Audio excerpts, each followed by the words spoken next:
अल्हम्दुलिल्लाहि रब्बिल आलमीन वस्सलातु वस्सलामु अला सय्यिदिल मुरसलीन अम्मा बाद फ़अऊज़ु बिल्लाहि मिनश शैतानिर रजीम बिस्मिल्लाहिर रहमानिर रहीम क़ाल अल्लाहु तआला फ़िल क़ुरआनिल मजीद वमा अरसलनाका इल्ला रहमतल लिल आलमीन सदक़ल्लाहुल अज़ीम।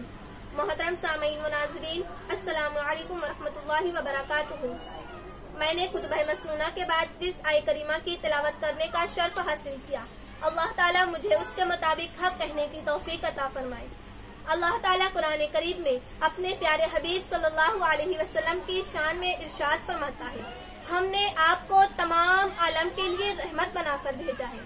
अल्लामा इकबाल ने कहा था कि वो दानाए सुबुल मौलाए कुल खत्मुर रसूल जिसने, वो दानाए सुबुल मौलाए कुल खत्मुर रसूल जिसने गुबारे राह को बख्शा फरोगे वादिये सीना। निगाहे इश्क मस्ती में वही अव्वल वही आखिर, वही कुरान वही फुरकान वही यासीन वही ताहा। मोहतरम सामीन, आज मैंने अपनी तकरीर का मौजूए सुखन जिस ज़ात अक़दस को बनाया है, अल्लाह ताला उस ज़ात के बारे में कुरान करीम में रहमतुल लिल आलमीन इरशाद फरमाता है। क्या अल्लाह ताला ने यूं ही फरमाया है या इसके पीछे कुछ बात है? आइए हम एक सरसरी नजर तारीख पर डालते हैं कि हम सिर्फ इंसानों की बात करें तो आज से 1450 साल पहले जब हमारे आखिरी नबी हजरत मोहम्मद मुस्तफा सल्लल्लाहु अलैहि वसल्लम की विलादत बासआदत ना हुई थी, तो उस वक्त दुनिया का क्या हाल था? हर तरफ कुफ्र और शिर्क का दौरा था।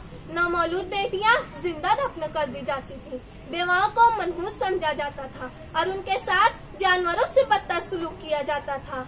कबीलों की दुश्मनियां साल हर साल पीढ़ी दर पीढ़ी चला करती थी। जायदाद के लिए भाई का कत्ल करना आम सी बात थी।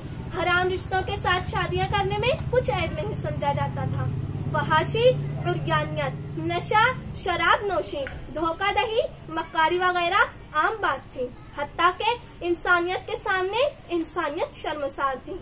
इंसानों को बेचा और खरीदा जाता था और उन गुलामों से उस वक्त वो काम लिया जाता था जो शायद आज हम तस्वुर भी नहीं कर सकते। इंसानियत सिसक रही थी और दुआ कर रही थी कि कोई मसीहा आए और उसे हकीकी वक़ार अता फरमाए। बुराइयों की जब इंतहा हो गई तो कुदरत बारी ताला ने आलम इंसानियत को रुश्द व हिदायत अता करने का इरादा फरमाया और फिर हाथियों वाले वाक़े के साथ माह रबीउल अव्वल की 12वीं तारीख को कबीला कुरैश के सरदार हजरत अब्दुल मुत्तलिब के साहबजादे